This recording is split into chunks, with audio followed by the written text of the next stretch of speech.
Jadi gue tuh bikin kayak definisi leadership versi gue yang memang mempermudah apa sih arti kepemimpinan di tempat kerja. Ada namanya 6M bro. Yang pertama adalah leadership. Definisi networking sebenarnya itu kan dua arah sebenarnya. Ini gue sering bilang kan ya. Lo kenal dia, lo tahu dia, tahu bukan sekedar tahu tapi kenal, dan dia kenal lu, tahu kalau lu eksis, lu ada. Benar. Dan lu itu bagusnya di mana? Ya, dan gimana cara supaya tahu lu eksis, lu ada, lu kontribusi. Sekarang mana? Ya itulah maksud gua. Karena kalau business ownernya aja nggak ngerti the game rules, what's happening inside the industry, how can you growth, man? Bro, yang ada lu dikibulin sama tim lu. Di sini gua mau ada sedikit argumen sama Boleh. Lu. Sekarang kalau gua sebagai business owner, kalau gua harus ngelakuin itu semua, gua bilang gua bisa bayar orang yang ngelakuin itu semua. Betul.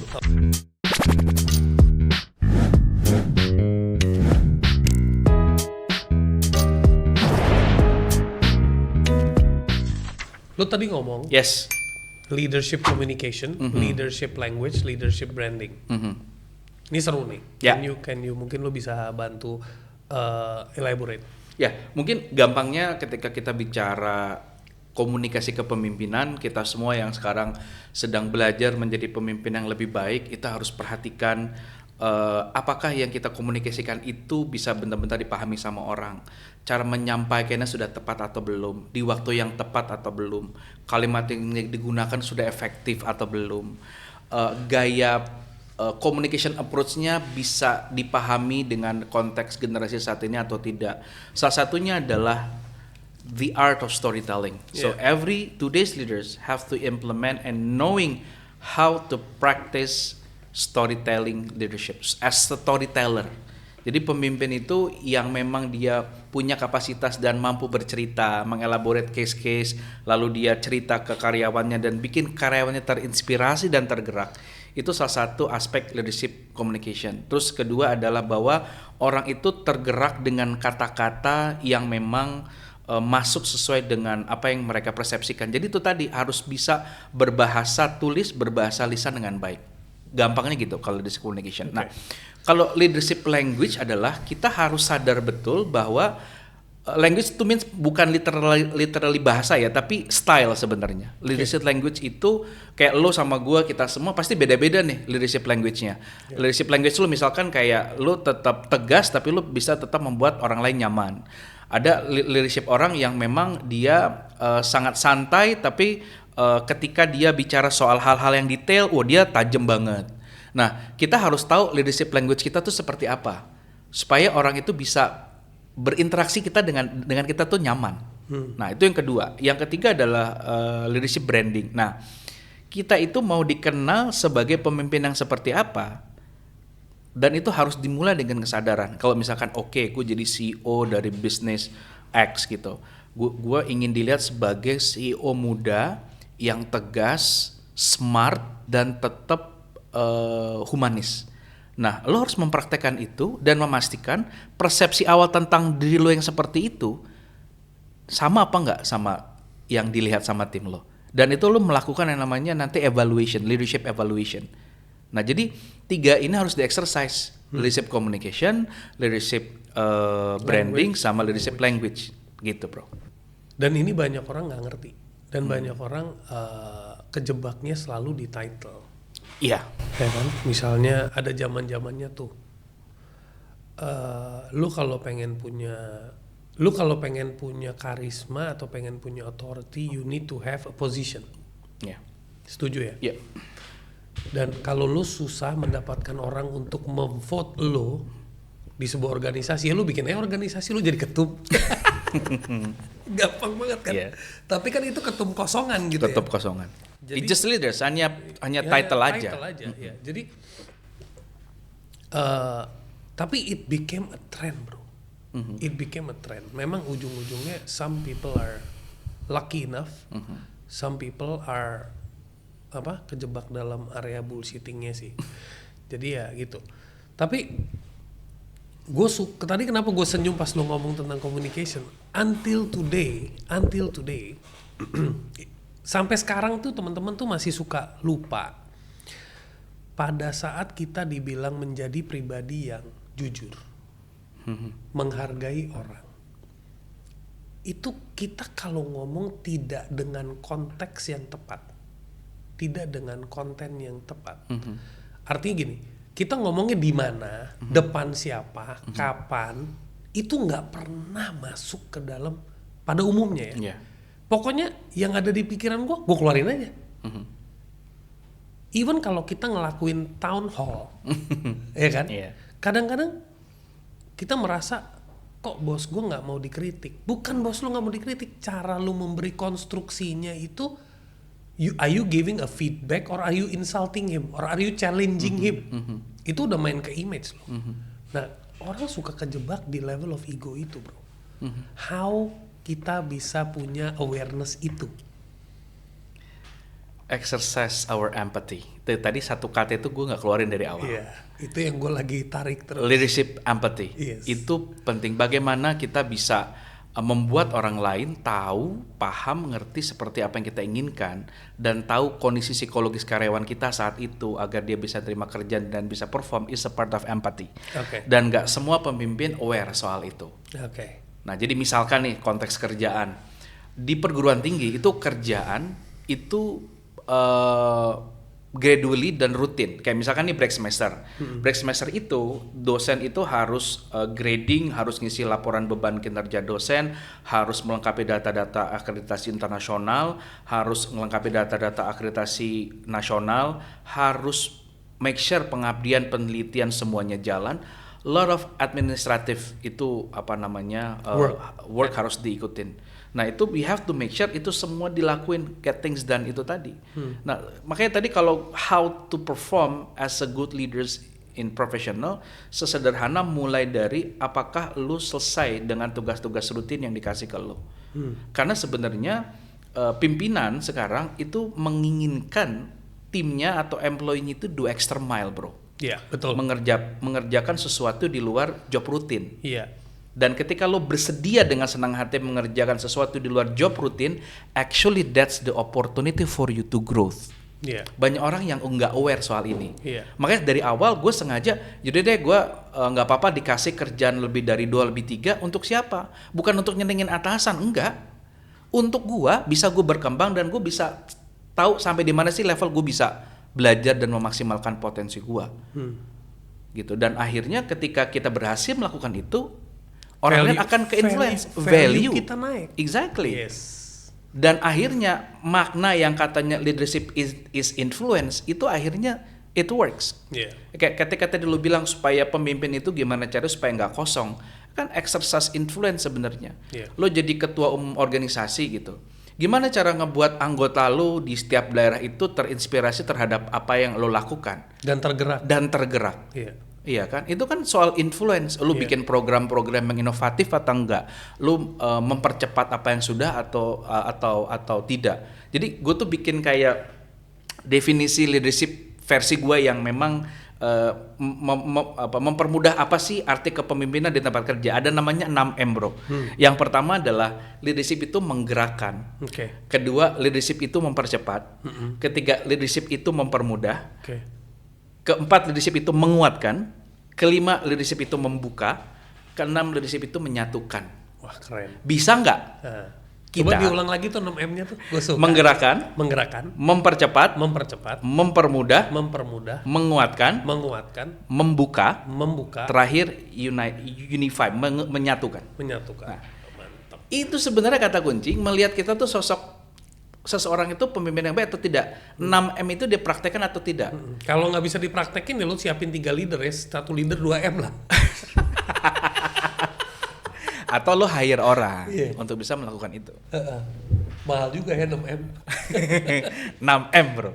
Itu ramu-ramu dari berbagai macam definisi leadership. Tapi keren.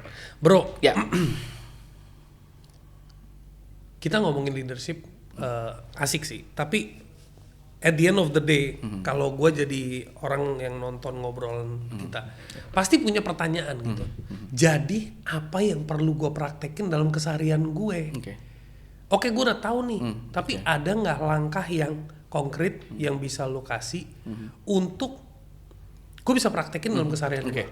Yang pertama, lo selesaikan semua pekerjaan yang menjadi tanggung jawab wajib dan rutin lo. Job desk lo kelarin dengan sangat baik. Yeah.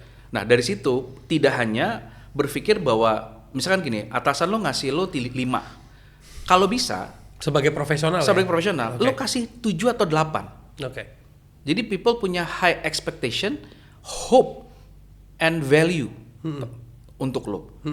Nah, kedua, setelah lo berhasil menyelesaikan tanggung jawab rutin, kedua adalah jangan lupa untuk elevate your knowledge capital. Oke. Lo belajar terus. Yeah. Lo relevan apa enggak dengan situasi sekarang. Sebagai engineer, selain Python lo belajar apa lagi, banyak hal. Ya, banyak hal teknis yang semua kita sama-sama harus belajarin. Jadi don't forget to elevate knowledge capital. Kayak gua tiap semester itu wajib baca jurnal survei-survei terbaru di 2024. Agar ketika gua ngajar mahasiswa magister S2 itu bisa relevan dan bisa match. Oke. Kalau enggak, itu dosa besar seorang dosen adalah tidak belajar dan tidak upgrade. Iya. Elevate your knowledge capital. Nah, ketiga adalah don't forget you have to also strengthen your social capital, your networking. Percuma lu bagus, lu punya potensi, tapi orang nggak kenal lu, bro. Iya. Nggak mungkin dan nggak bisa. Kita kan makhluk sosial. Kita gini kan, kalau orang tuh networking atau mungkin networking lah gitu ya. Oh, gua kenal ini, kenal itu, kenal ini, kenal itu gitu. Definisi networking sebenarnya itu kan dua arah sebenarnya. Ini gue sering bilang kan ya. Lo kenal dia, lo tahu dia, tahu bukan sekedar tahu tapi kenal, dan dia kenal lu, tahu kalau lu eksis, lu ada. Benar. Dan lu itu bagusnya di mana? Ya, dan gimana cara supaya tahu lu eksis, lu ada, lu kontribusi. Yes. Jadi bukan branding tapi kontribusi. Yes. Jangan kejebak sama branding lu doang. Ikut organisasi nih teman-teman entrepreneur, harus jadi golongan tangan di atas. Iya. Kan kadang-kadang gue juga sering bilang kan, ketika lu berharap sesuatu terhadap orang, kebanyakan adalah gue minta tolong dong gitu, atau mungkin lu begini gitu, tangan di bawah. Bantuin gue dong, bijingin gue dong. Yes, right approach kan, apa yang bisa gue bantu. Nanti dari situ udah, itu attitude apa yang lu minta akan terjadi. Tapi itu attitude sih, itu attitude. Exactly, that's attitude. Nah, makanya di yang keempat selanjutnya adalah yang harus teman-teman lakukan, exercise your emotional capital. Apa itu emotional capital? Yang bicara tentang lu harus lebih kreatif, lu harus bisa ngambil keputusan lebih baik, lu harus bisa manage konflik, dan itu dilakukan sehari-hari. Jadi pemimpin itu susah. Dan salah satu kualitas memimpin sebagai profesional, memimpin diri sendiri itu adalah pertama harus memanage konflik sih. Manage konflik, yes. Belajar memanage konflik. Dan gini Mas Bro dan teman-teman big thinkers yang lain, harus sadar betul bahwa a good leadership must be followed by good followership. Tadi nah itu gue belum bahas tentang followership. Bahwa how can you become a good leader?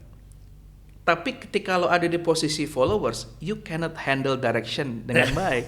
Ini gue suka nih. Gue pernah ketemu banyak kasus, banyak teman-teman, banyak orang yang gue diskusi. Dia selalu merasa pada saat kita ngomong soal followers, dia bilang, I don't want to follow you, I want to walk beside you. I want to walk side by side. It's different. It's different gitu kan. Jadi it's different. Learn to follow is to, kita belajar untuk nge-follow itu bukan berarti follow di IG atau follow di TikTok guys. Tapi di sini adalah dan jangan happy juga kalau gue punya banyak followers. They are not your followers. They are just people who are clicking the follow button gitu kan. But follow di sini adalah follow instruction. Follow apa nih? Selain instruction, kayak misalnya di rumah gitu ya. And maintaining relationship. Makanya gue tuh ada istilah namanya, a good leader must have a high quality connection. Nah, high quality connection adalah bisa punya hubungan baik formal and informally with their team. Makanya itu dealingnya sama culture itu tadi. Nah, makanya kalau bicara tentang followership tadi, ini menarik karena followership yang baik itu dua arah, berinteraksi dan berdialog. Kalau di teori kepemimpinan itu ada namanya LMX teori, Leaders Member Exchange. Nah, teman-teman yang CEO yang paham tentang teori ini pasti bisa tuh punya hubungan yang baik sama karyawannya. Ya karena dia tahu betul bagaimana memaintain followership dengan leadershipnya dia. Leaders and followers fit namanya istilahnya gitu. Nah, what makes people wanna follow you is your leadership style. Leadership style and you have influence. Apa yang bisa ngebuat kita punya influence? Yaitu tadi kita knowledge-nya terjaga, kita memperlakukan orang dengan baik, kita menjadi teladan. Ya kalau bicara kepemimpinan tuh kita bicara soal sistem, komunikasi dan keteladanan. 3 hal itu juga sebenarnya. Okay. A good leaders create a good system. A good leaders create and maintain a good communication interaction quality yang okay. And dia memang punya skill. Dan dia punya skill. Rich in skill and experience. Yes. Dan yang terakhir, leaders adalah jadi role model atau teladan. 3 itu aja. Create system, having a good communication skills, and also role model. Yeah, role model. Yang paling sulit itu nomor 3, bro. Yeah. Dan jadi role model nggak kayak asal-asal pencitraan aja gitu, Iya, but itu yang kejebak.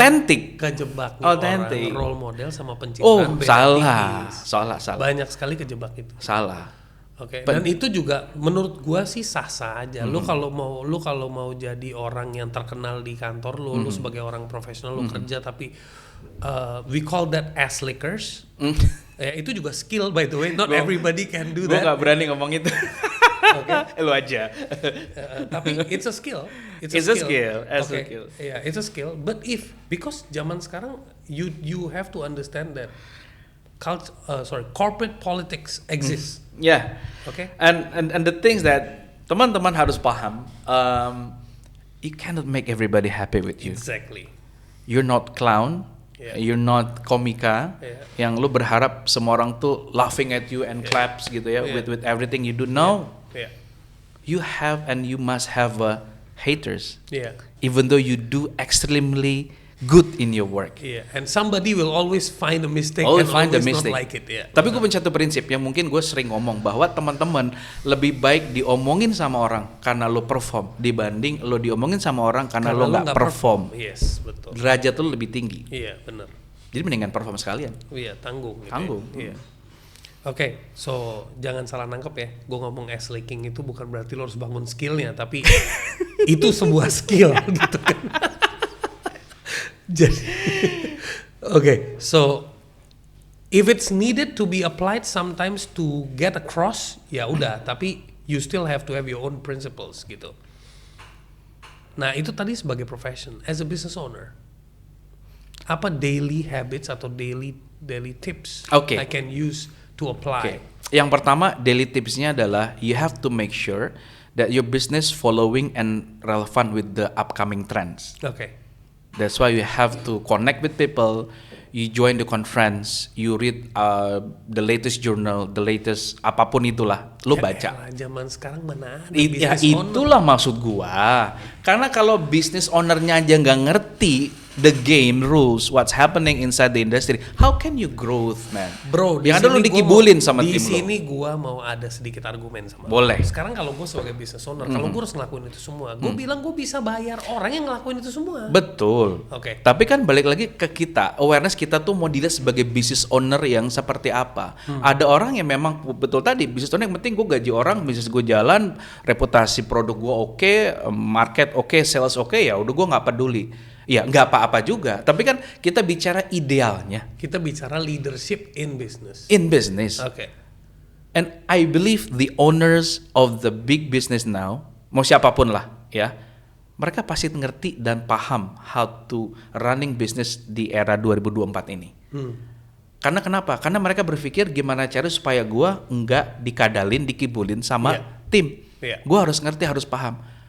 Dan gue salut banget bro, senior-senior kita, baby boomers usia 65, 70, they still relevant. Gue kasih tau lo satu hal yang bikin gue suka sama senior itu pertama disiplin. Ya, consistent, and wisdom. Ya, itu tadi ya, right. Wisdom. Dan itu sorry to say, susah banget ngejelasin ke Gen Z pentingnya wisdom dalam keseharian. Emang nggak bisa dipaksain bro, karena wisdom itu creates by journey. Betul. Tapi kita bisa borrow bro. Itulah pentingnya mentoring. Ya, Itulah pentingnya mentoring. looking up to Matching. elders. Ya. Ya kan, kayak tadi lu bilang become the bridge between alpha, become boomers, Yeah. The bridge. Yeah. What is the bridge of dealing with boomers? Yeah. Okay, I'm not asking boomers to teach me how to execute, but I will ask when this situation occur, what did you do to handle it? Yeah. What was the learned experience Yeah. from that? Yes. Because I don't want to repeat the similar mistake. Yes. Itu wisdom. Yes. Oke, tadi yang pertama adalah keep yourself update as a business owner. Yang kedua adalah keep the best people stay with you. Nah, asik. Senyum tuh, nggak Ya gampang. Kan? Nggak gampang ya. Sekarang itu eranya bajak membajak. Yeah. Dan the most high quality people now, Indonesian high quality, they prefer work Abroad. and also jumlahnya juga nggak banyak. Iya. Makanya itu harus dipertahankan. Jadi lu kalau punya orang bagus, literally bagus, sesebel apa lu sama dia, kalau memang masih make sense lu mempekerjakan dia, mendingan disayang orang itu Iya. dibanding keluar. Iya. Ya kan? Jadi tadi pertama adalah keep yourself relevant, kedua maintain the best employees, yang ketiga adalah maintain the culture. Iya. Ini penting banget karena sekarang juga terjadi yang namanya culture transformation. Iya. Ya, the way people work, the way people think, running the business also changing. Apalagi since pandemic, orang tuh gaya kerja tuh semuanya berubah. Jadi business owner harus paham tentang culture. Yang keempat adalah dealing with the uncertainty. Business owner harus punya manajemen resiko yang matang. 2024, 2025, 2026 tren di bisnis kuliner, tren di bisnis e-sport, tren di bisnis apapun itu, apa yang akan terjadi, siapa kompetitor yang akan muncul, tantangannya apa, itu semua dianalisis. Kalau lo nggak bisa lakuin, lo hire consultant dan lo make decision dari sana. Kan against as a business owner nomor 5 lo harus bikin decision. Being able to make the right decision. Iya. Jadi pemimpin itu bukan soal kalah atau menang, tapi soal benar atau salah. Gitu. Bisa salah, pasti salah, tapi kan bisa dikoreksi. Makanya ada istilah corrective action. Yes. Gitu. Itu bro. Okay, bro. So to sum up, what are your words of wisdom untuk para penonton? Oh, berat nih. Source of wisdom. Oh, tadi sedikit gue lupa. Jadi apa yang dimiliki senior dan tidak dimiliki sama anak muda adalah wisdom and experience. And patience. Kesabaran. Mungkin anak muda punya kecepatan, punya kompetensi, punya hal-hal yang memang lebih baru lah, novelty. Tapi wisdom and experience nggak bisa di shortcut. Nggak bisa. Nah ini butuh kerendahan hati dari anak-anak muda hebat ini untuk mau belajar dari seniornya. Iya, betul. Dan itu penting. Dan kalau to sum up and summarize, sebenarnya gue bikin definisi yang sederhana lah, bisa dipahami bahwa kepemimpinan itu soal mengelola manusia, satu paket antara perasaan dengan pekerjaan dan pikirannya untuk mengawal perubahan pada teknis pekerjaan dan mendorong transformasi menuju ada dua hal nih, keberlanjutan sama kebaruan. Dua kata kunci ini yang teman-teman harus paham. Keberlanjutan, harus paham konsep environment, social and governance. Bisnis yang baik nggak bicara soal laba rugi, tapi bicara soal seberapa signifikan lo ke masyarakat dan ke lingkungan. Seberapa bisa lo bikin orang-orang itu happy kerja sama lo, sosialnya jalan, dan yang terakhir tata kelola bisnis lo jalan atau enggak. Nah itu jadi harus diperhatikan karena everything itu berubah ya, jadi harus menjadi student of leadership all time. Ya, So jadi, a great leader is a great student. And a great learners. Harus belajar terus. Jadi gak usah lama-lama lah ngomongin kepemimpinan, karena kepemimpinan itu soal kerjain, bukan diomongin. Dipraktekin. Iya, dipraktekin. aja. Dan dievaluasi gitu. Sip. Dan jangan malu nanya ke bawahannya, kamu evaluasi saya dong gitu. Coba rate, ada nggak atau banyak nggak pemimpin yang kayak gitu di town hall atau mungkin lagi rapat evaluasi bulanan, saya mau dikasih feedback dong, coba. Gue nggak tahu kalau di Indonesia, tapi kalau di luar US iya. banyak. Kenapa? Karena dia orang udah tahu tim gue bisa kasih constructive feedback. Kalau di Indonesia begitu tanya, coba dong evaluate, iya pak gaji saya belum naik. Itu doang jawabannya. Jadi it's very difficult. But okay, to sum up adalah teman-teman jangan pernah merasa sendiri menjadi bagian 1% yang membedakan 99%, karena itulah tugas pemimpin. Pemimpin itu berjalan di jalan yang sepi, penuh dengan tantangan, penderitaan, tapi worth to fight. Pemimpin ya. Pemimpin. Iya. Tapi kepemimpinan wajib dipelajari buat setiap orang. Mau you are a father at home, mau you are an employee, mau you are a business owner. Yeah. Yeah. But being pemimpin is Walk- a lonely road. Lonely road, and keep going, walk the talk, and love people. Yes, that's what I love about you. I love you too bro. Tas lu. Jadi kayak bromance. Thank you udah ngundang Bro Neil. Thank you Sukses juga. terus untuk teman-teman Big Thinkers. And big things are coming ahead. Yes. Yes. Good luck untuk 2024. Same to you, bro. See you.